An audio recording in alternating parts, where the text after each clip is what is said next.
Gaganda ng mga motor body, oh. GS Trophy. Yung 1250 ata. Yes, 1250. 1250 to. Ganda, oh.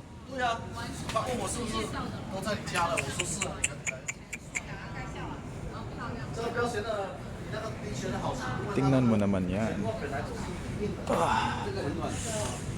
Naka ano na, oh. Spokes. Alam ko stock tong ilaw na to, eh. Tapos naka ano na mga box, oh. 100,000 ata yung box na yan. Lupit talaga na ito. One of my dream bikes. Ito ata yung malaki tank ata, eh. TFT display na yan. Ayos.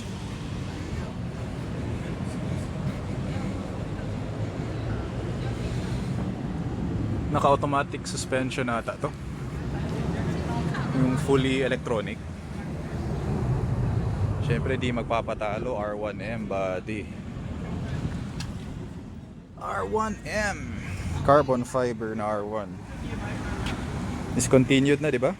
Nasa news. Tataas na naman ang value nito. Kagaya ng R6, di ba? SC Project full titanium exhaust. Lupit.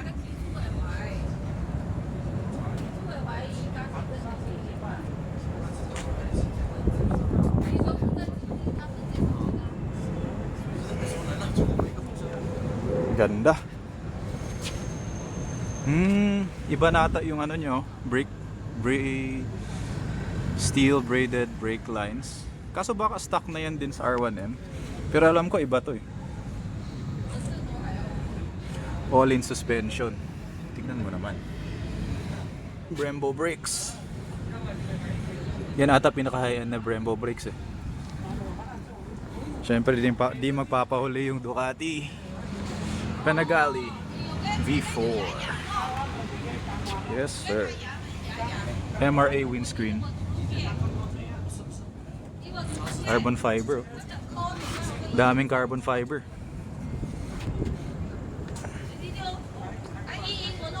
Clear cover clutch. Ayan. Siyempre Acra exhaust din. 6-digit exhaust yan body. Baka 300,000 yan. Solid talaga. Tingnan nyo ano, oh. Astig, oh. Single-sided swing arm. Ooh. Naka full 6 pa. Full 6 fairings. Carbon fiber. Pogi. With all-in suspension.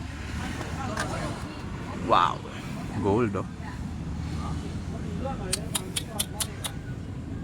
V4 baby. TFT display na rin. Ganda.